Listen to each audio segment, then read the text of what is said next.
ಬಂದಿದ್ದು ಜಯನಗರಿಂದ.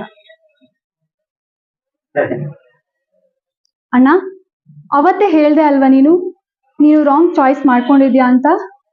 ಅದು ಇವತ್ ನಿಜ ಅನ್ನಿಸ್ತಿದೆ ನನ್ಗೆ. ಇನ್ ಮುಂದೆ ಅವನಲ್ಲ, ಅವನ್ ನೆನಪುಗಳು ಯಾವ್ದು ನನ್ ಜೊತೆ ಇರಬಾರ್ದು.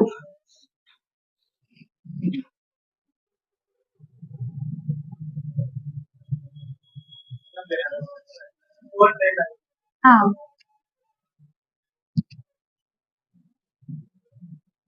ಅಲ್ಲ ಕಣೆ, ಅದ್ಯಾಕೆ ಪ್ರೀತಿ ಪ್ರೀತಿ ಅಂತ ಸಾಯ್ತ್ಯ? ಅವನು ನಿನ್ ಪ್ರೀತಿಗಾಗ್ಲಿ ನಿಯತ್ತಿಗಾಗ್ಲಿ ಯಾವತ್ತೂ ಯೋಗ್ಯ ಅಲ್ಲ ಕಣೆ. ಅವನೊಬ್ಬ ಅಯೋಗ್ಯ. ಆ ಪ್ರೀತಿ ಪ್ರೀತಿ ಅಂತ ಸಾಯೋದ್ ಬಿಟ್ಟು ಈ ಫೋಕಸ್ ನ ನೀನ್ ಓದೋದ್ರ ಮೇಲೆ ಗಮನ ಹರಿಸು. ಇಲ್ಲ ಅಂದ್ರೆ ಯಾವ್ದಾದ್ರು ದುಡ್ಡಿರೋ ಬಕ್ರ ನೋಡಿ ಮದ್ವೆ ಮಾಡ್ಕೊಂಡು ಲೈಫ್ ಅಲ್ಲಿ ಸೆಟಲ್ ಆಗು.